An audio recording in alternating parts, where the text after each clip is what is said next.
Bismillahirrahmanirrahim. Assalamualaikum warahmatullahi wabarakatuh.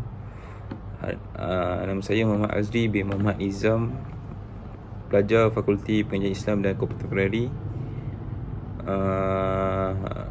Dan nombor matrik saya adalah 2020834048.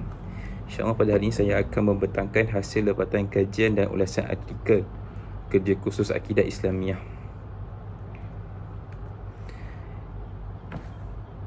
Tajuk besar kumpulan saya ialah tanda kelahiran Al-Mahdi merupakan tanda kecil kiamat, dan tajuk kecil saya ialah kemunculan komet yang amat dahsyat. Kita akan masuk kepada pengenalan. Di dalam sistem suria yang diketahui, secara umumnya terdapat komet-komet bintang yang melintasi langit bumi, dan terdapat beberapa catatan mengenai komet-komet tersebut, seperti contohnya komet Halley, Inch-Hale-Bopp dan komet-komet yang lain. Golongan salaf seperti Sayyidina Ali radhiyallahu anhu sendiri mempunyai catatannya yang tersendiri, iaitu Jufr Ahmar, mengenai komet yang menjadi petanda kelahiran Al-Mahdi, dan seterusnya menjadi tanda kiamat kecil sebelum kemunculan Al-Mahdi. Oleh itu, kajian ini menjerumus untuk mengkaji komet yang menjadi tanda kelahiran Al-Mahdi dan pembuktian komet melalui pemecahan ilmiah. Kita akan masuk kepada konsep komet. Apakah itu komet? Kemunculan komet yang mempunyai ciri-ciri yang tersendiri. Dalam Kamus Dewan Bahasa dan Pustaka, komet ialah sebuah objek yang bercahaya dan berekor, yang mana ia berada di langit serta rupanya seperti bintang yang beredar mengelilingi matahari. Mengikut kajian moden, komet juga berasal daripada ais, yang mana ia terdiri daripada gas, batu dan juga debu. Serta apabila komet melalui ruang angkasa bumi, maka ais tersebut akan cair sedikit demi sedikit dan menyebabkan komet tersebut nampak bercahaya dan berekor. Seterusnya kita akan masuk kepada ciri-ciri komet. Kata Sayyidina Ali radhiyallahu anhu dalam catatannya, komet ini berbentuk seolah-olah ia berlingkar. Komet ini juga merupakan komet yang berabad-abad yang telah diliputi ais, salji, udara dan juga tanah.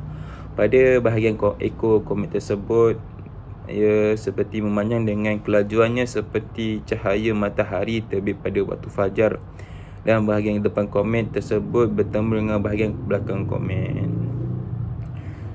yang mana ia seperti bulatan gergasi yang memancarkan sinaran yang terang dalam langit yang gelap, iaitu pada waktu malam, seperti matahari yang terbit pada waktu fajar.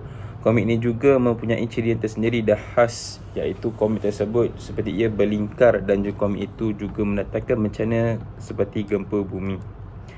Seterusnya kita akan masuk pula kepada jenis-jenis komet. Terdapat dua jenis komet, iaitu komet berekor panjang dan komet berekor pendek. Kita akan masuk kepada komet berekor panjang dahulu. Komet ini melalui laluan orbit yang sangat jauh, yang mana ianya kerana komet ini melalui kawasan yang sangat sejuk di angkasa kerana tidak dapat menghampiri matahari untuk jangka masa yang amat lama. Komet ini juga akan menjerat gas yang ada di kawasan yang komet itu lalui. Ketika komet ini menghampiri matahari, komet akan melepaskan gas dan akan membentuk cahaya dan ekor yang sangat panjang. Contohnya dapat kita lihat pada komet Kohetek yang menghampiri matahari setiap 75,000 tahun, dan komet Halley setiap 76 tahun. Seterusnya ialah komet berekor pendek. Komet ini telah melalui laluan orbit yang sangat pendek. Komet ini dapat melalui kawasan yang sangat sejuk kerana komet ini tidak akan banyak menyerap gas yang di laluan orbitnya. Ketika komet ini menghampiri matahari, komet ini akan melepaskan gas yang sangat sedikit dan akan membentuk cahaya dan ekor yang sangat pendek, dan ada juga yang mesti ada ekor. Contohnya seperti kita tahu komet Inch yang menghampiri matahari setiap 3 tahun. Seterusnya ialah kita masuk pada faktor berlakunya pekerjaan mengenai komet. Saya bahagian pada dua bahagian, iaitu kajian astrologi dan kajian astronomi Islam. Melalui kajian astrologi, Maharaja Rom iaitu Kaisar Hercules merupakan seorang pakar yang melihat bintang dan meramal apa yang akan berlaku berdasarkan pengamatannya mengenai bintang yang beliau lihat dengan bantuan jin.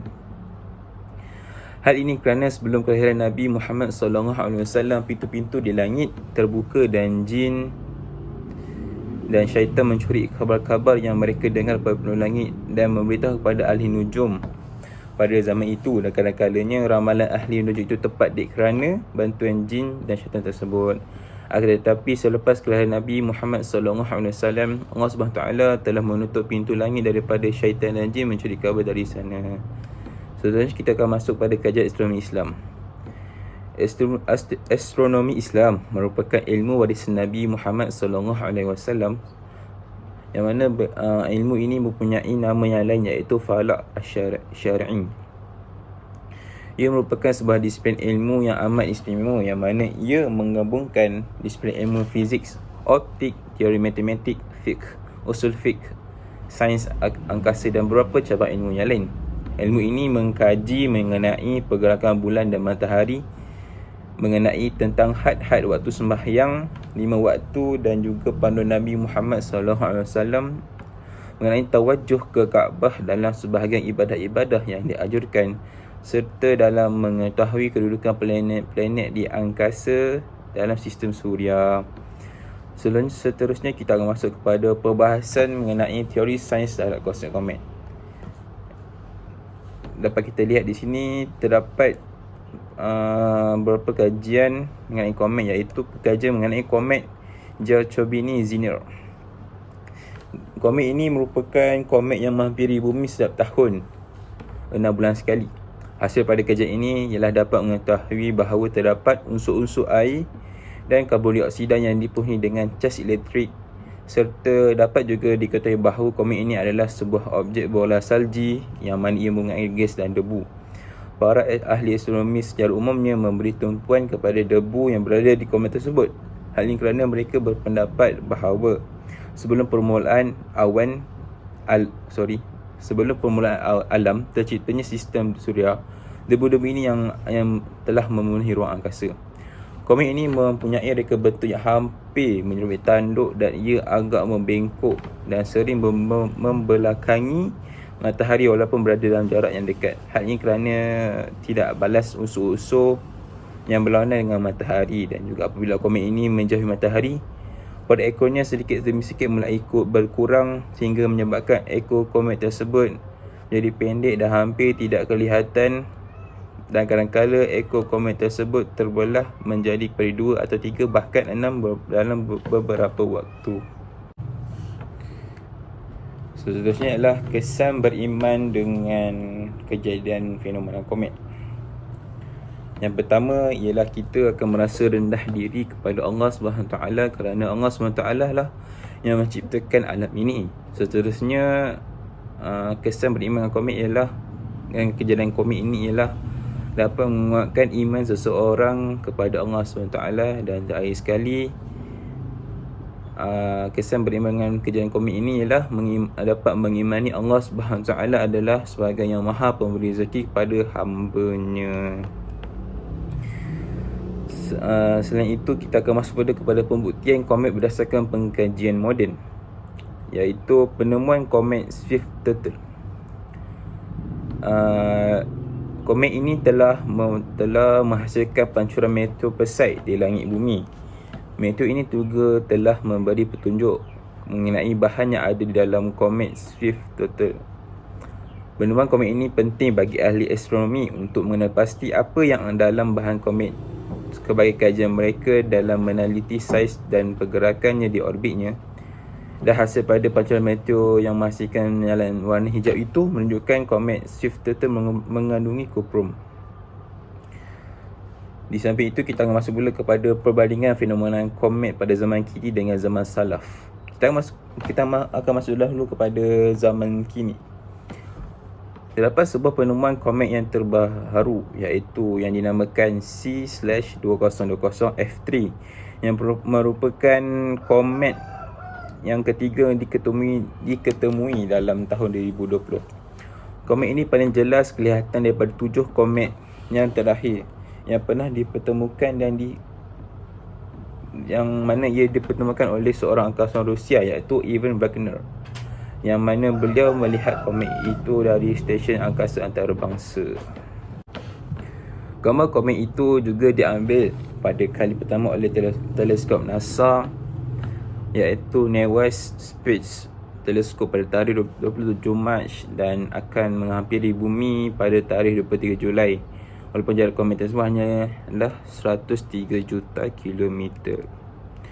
Berbanding pula dengan zaman salaf, orang pada zaman salaf mengambil perhatian mengenai komet-komet dan meneliti ciri-ciri melalui komet tersebut dengan ilmu astronomi Islam, iaitu Al-Falak.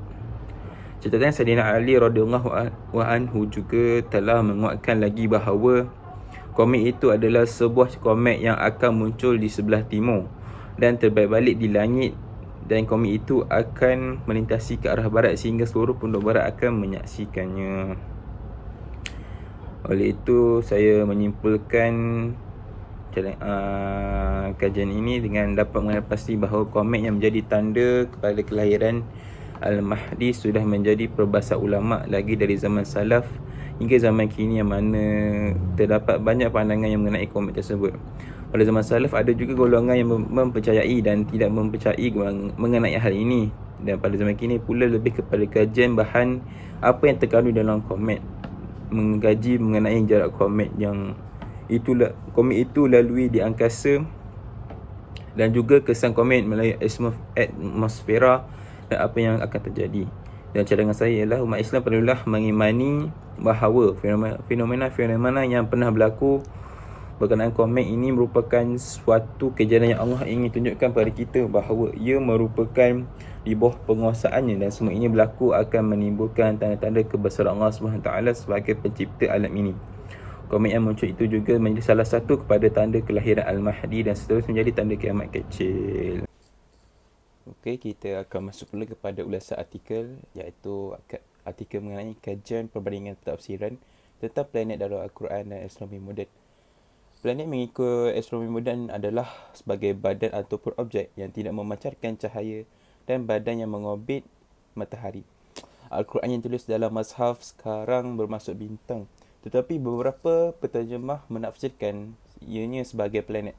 Kajian ini dilakukan untuk menjelaskan maksud sebenar perkataan Al-Kawkab dan Kawakib berdasarkan pandangan mufassirin untuk mengelakkan kekeliruan dan memberi pengetahuan baharu bagi masyarakat secara umum. Diharapkan masyarakat tidak hanya bergantung pada pengetahuan astronomi moden sahaja, tetapi pengetahuan masyarakat akan berdasarkan Al-Quran mengikut kajian.